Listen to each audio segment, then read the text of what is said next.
Well, eventually he'll get moved, right? But you've been saying this from the start. He will just get traded. He's going to get traded. Because you always say when an NBA star says, I want out, he gets out. Well, not even NBA, professional athletes. Yeah. Okay, and you say, well, it's a little harder in the sport you played. But it's not. And here's why I'm going to get there to you, Skip. So he'll probably come back and play tomorrow night in their final preseason game. He may come back and just make nice and just do it because the other side that he potentially could get traded to, the Clippers, is probably saying, just go play while we work this out. We'll get it done as fast as possible. And when I say professional athletes, when they ask to be traded, they always get traded. This is different than trade me or pay me. That's a difference, right? That's a big difference. It's a difference because I am negotiating financials with you as a player. So I don't like you. I don't dislike you. I'm just trying to hold on to money. That eventually gets worked out. See Jonathan Taylor, see other players. Jonathan Taylor said, I want out. They said, no, you ain't going anywhere. Eventually he got his money. He did. That's different than being disgruntled, being upset, being agitated, being mad. When you are at the point of no return, they move you because they don't want you in the locker room disrupting everything. It's not that you're even doing anything. You may just be lacing up your shoes. But at any moment, something triggers you. Daryl Morey may walk through the locker room. And now all of a sudden, James Harden, who does not like him, will not even refer to him by his name anymore. He's calling it front office. So when you start to get to that level, it's unfair to the players. It's unfair to the fans. And it's even more unfair to Nick Nurse, the head coach, who's a new head coach. He doesn't have anything to do with this, man. I'm just trying to coach the team. I'm just trying to coach the team.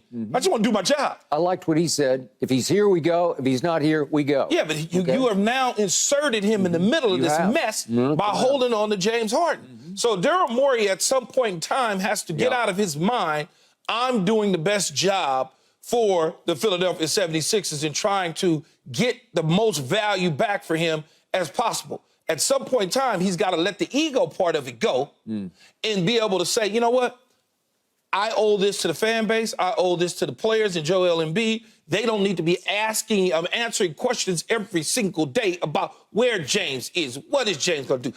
What if James was here? They don't need that. Nick Nurse, he doesn't need to go to the podium after a game. What if you had James Harden here? What if James Harden's mindset was different? What if could you install him into the lineup? How come he's only playing 2 minutes a game? He doesn't need that. So Morey has to eventually come to a meeting of the minds with the Los Angeles Clippers, which seem to be the favorite team in all this equation and the only team that's willing to take on a player like James Harden because guess what? They can handle the situation, okay? Kawhi Leonard and PG can handle it along with Westbrook. They're fine. On top of that, Ty Lue. Ty Lue is the X factor in all of this. He's willing to take this on because he knows he's going to do what I need done. And that's all that really matters. So I think eventually he does get moved. And I know he didn't like his stay in Houston. And he didn't like his stay in Brooklyn. And the Brooklyn thing fell apart when it was supposed to be 4 championships in a row. And that thing crumbled. And now he goes to Philadelphia. It is not working out in Philadelphia. No. That's okay. All you need is one team. And the Clippers are the team that's willing to take on what you probably would call a headache. A migraine headache, a head-splitting headache. This was about money in the beginning because he opted back in because he says he was trusting the guy he will no longer name. Yes. To pay him max money if he would opt in first at $35 million. And Morey's like, maybe he pulled a little wool over his eyes because Morey's like, why would James have to lie? Okay. Well, he's saying you're not worth more than $35 million now at this stage in age, at age 34. The point is, as a longtime diehard NBA fan, you won't find anybody who loves this more than I do. I just can't take the story anymore because this guy quit his way out of Houston, and then he quit his way out of Brooklyn, and now he is quitting his way out of Philadelphia. He has loser. I wouldn't identify it as quitting, but go ahead. Well, he just he gave up in Houston. He got overweight, and then he goes to Brooklyn, and he wouldn't play. I got a hamstring. Stop it. You're what's wrong with the NBA ratings, which have fallen off over the last couple of years because people don't want to hear this. So you blaming him on the NBA ratings? He's like the face of this to me. And I know there's a lot of, game management and minutes management and all those things that are happening that people don't like. But in the end, James has what I call loser intangibles because he's never done anything that really mattered in this league. He won MVP, but I'm talking about mattered in the postseason.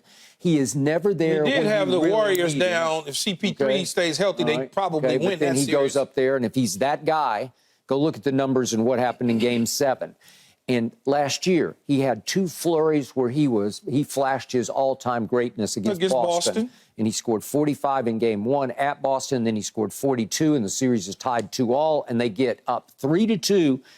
And in Games 6 and 7, he goes a combined 7 of 27 and 1 of 11 from 3. It's just classic vintage, can't count on him when you need him the most. He's coming, he's getting very dangerously close to the edge of that cliff where you fall off the cliff and all of a sudden the league just says, you're more trouble than you're worth because he's not worth a max contract right now. And the Clippers know that. If they're going to get him, they're going to try to sort of steal him and get him on the cheap and hope that Philly is going to pay a big portion of that contract.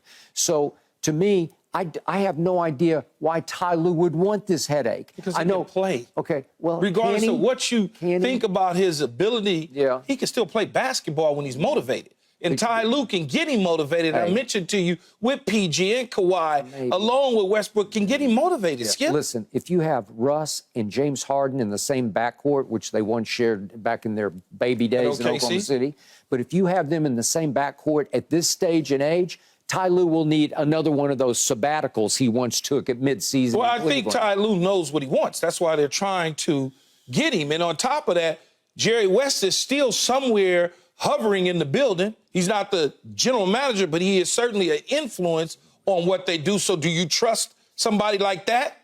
I don't know how much input he's having into this because my gut, knowing Jerry the way I do, is that he would say no to this. But I could be wrong about it. I don't know. I'm just guessing that, to your point, I could see where Ty on pride would say, I can pull this off. I could see where Kawhi and Paul would say, you know what? Let's try this. Players know players better than the media and everybody else. Players know players. So when you say... Did LeBron know Westbrook? Yeah, but LeBron knew Westbrook. It wasn't a LeBron thing. It was a Darwin Ham thing with Westbrook. It wasn't a LeBron and Westbrook are fine. That's not the issue. It was a Darwin Ham Westbrook but thing. Russ was a disaster, and I'm pretty sure LeBron wanted him gone. I'm not talking about player on the court. I'm talking about personality. I'm talking about players know players' personalities. If I can play with him, if I can tolerate him. That's what players do know. As far as the coaching Westbrook with Darwin Ham, that didn't work out. They didn't see eye to eye. I'm not sure. And he rolls over there to Ty Lue, and Westbrook looks like a whole nother person. Yeah, I don't think you can win with him, but that's just me. He's such a bad, he's high turnover, poor shooter, and it's a lethal combination. At times, he has struggled to shoot the basketball. And at times, he has turned the basketball over. Okay, not at times, routinely. But clearly, they feel a certain way, or else they wouldn't be. He wouldn't be on the team, nor would they be going after James Harden if they didn't feel he can help. Good luck with that. James Harden is the oldest 34-year-old who ever played NBA basketball. And he does not stay in prime shape the way LeBron does at going on age 39. He has not stayed in prime shape in Houston. In Brooklyn, he was fine because he got whatever. I don't know what that was. He went from Houston in this big marshmallow-looking suit. He got there to Detroit. He got to Brooklyn in a day, and he looked like he was 100 pounds lighter. I don't know what that was. I have no idea. But he was motivated in Brooklyn to play. He was there cooking in Brooklyn. Okay, he was running the point. Kyrie slid off to the 2, and then obviously KD was doing what KD does. But then when he realized that thing wasn't going in the direction, he saw it first and foremost and said, you know what, this ain't, I don't want to keep dealing with this. I need to get somewhere else. He thought Daryl Morey, who is now in Philadelphia, says, I got you. Don't worry. let's bring you over here. They got tired of Simmons. They moved on from Simmons and packaged him up with a couple other pieces. They did. They made that switch. You can't argue that at that time that wasn't a good move for Philadelphia. It didn't work out. I mean, they had a deep run in the playoffs. It didn't finish the deal. Now, I thought they were going to be really good last year. Exactly. I'm not being a hypocrite. Exactly. I thought it would work because I thought Joel would win MVP, and he did. Exactly. And I love Tyrese Maxey, and I love Doc, and I thought it would all click, and that happened. And then you get Daryl Morey, who tells, if you sit here and you tell me something, Skip, and you don't stick to it, I got it. You're going to have problems with But me. it speaks volumes that the one man who believed in you the most for many, many years, who, when you left Houston, took out a full-page ad in the Houston, one of the Chronicle, I think it was, thanking James for all that he did for the city and for the Rockets, that guy you turned on or turned on you, whichever it was. I was just about to say, what if he turned on him? I don't know. And Harden didn't turn on him. Because if I tell you that I'm opting in at $35 million and you're either going to trade me or extend me, and then I come in with my representatives looking for that extension and you act as though I didn't say that. That's not what I said. What problem do you think you're going to have? I would like to hear Morey's side of it, and he has not publicly expressed his side yet. Oh, really? Not yet. I wonder why. I wonder why. Or the guy with no name now. It's almost like what Parcells did to Terrell Owens. He wouldn't even call him by his name. The front office. But I think in the end, Harden lands in Clipperland, and you singing a different tune, All-Star break. Okay. That's what I think. Do you believe in the Clippers with James Harden? I believe in them as far as you're what? a Laker Yeah, I was about to say as far as what? The Clippers are going to always be the Clippers to me. Okay, so how much better can they be with James Harden? That's the question. They're going to be better. Because I say they'll be worse with James Harden. Nah, they'll be better. Yeah. They will. I don't know what is worse than worse, because now it's like, well, the question becomes, will Kawhi play? Will he be able to stay healthy for the whole year? They say he's still going to load manage, so it doesn't matter. Okay, all right. Okay, we need to talk Kyler Murray, because he is now back at practice, which begs the question, what should the Cardinals do with him now? No mercy, no mercy, no mercy.